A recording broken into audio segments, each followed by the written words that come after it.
अपराजेयता के प्रतीक वेंसलोवस्की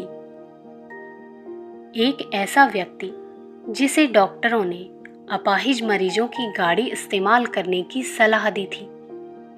30 जुलाई सन 1971 को English channel में कूद पड़ा और 15 घंटे तक लगातार तैरता रहकर फ्रांसीसी तट पर जा खड़ा हुआ। पत्रकारों ने पूछा, आपने यह साहस किस बात से प्रेरित होकर किया? पैसे की लालच में या प्रसिद्धि की चाहत में? उत्तर मिला, मैं केवल यह सिद्ध करना चाहता था कि मनुष्य के लिए कोई भी विपत्ति अजेय नहीं है।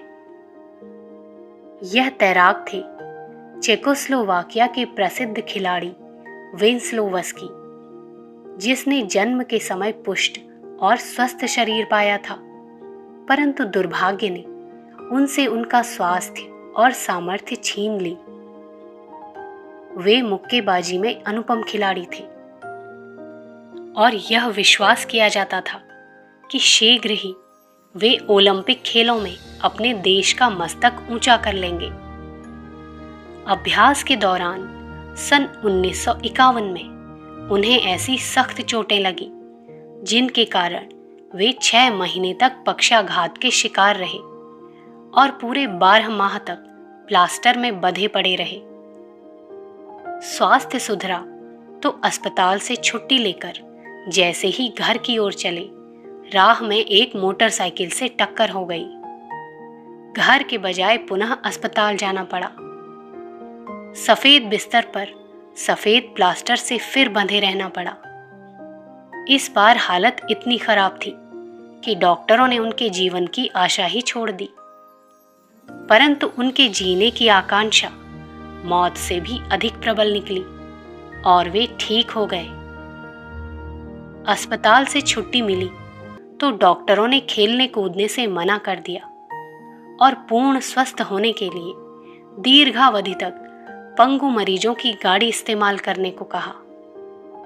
हाथ पैरों की क्रिया शक्ति पुनः लौट सके, इसलिए तैरने का हल्का व्यायाम करने की सलाह दी। महत्वाकांक्षी वेंसलोवस्की ने इसे ही डूबते को तिनके का सहारा माना और इसी अभ्यास में लग गए। मुक्केबाजी की अपेक्षा उन्होंने तैराकी का क्षेत्र चुना और उपरोक्त दुर्घटनाओं को मानवीय साहस और शक्ति का गौरव बढ़ाने के लिए सहायक घटनाएं माना।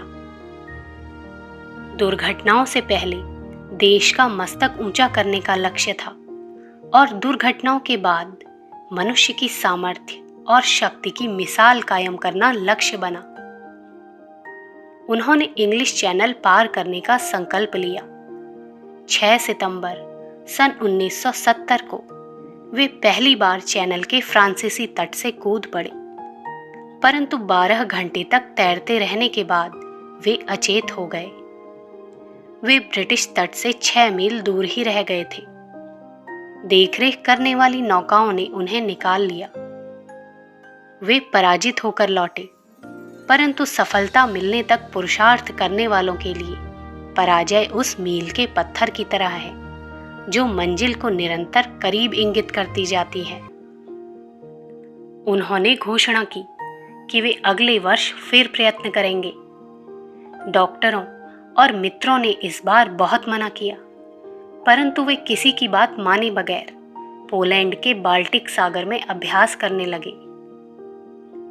30 जुलाई सन 1971 को फिर इंग्लिश चैनल के फ्रांसीसी तट पहुंचे, जहां आधी रात के समय निरीक्षकों ने उन्हें लगातार हिदायतें दी। आधी रात बाद वे समुद्र में कूद पड़े। उस सागर का ठंडा और खारा पानी, मगर सागरहीन चेकोस्लोवाकिया देश का वह तैराक आगे बढ़ा ही चला जा रहा था।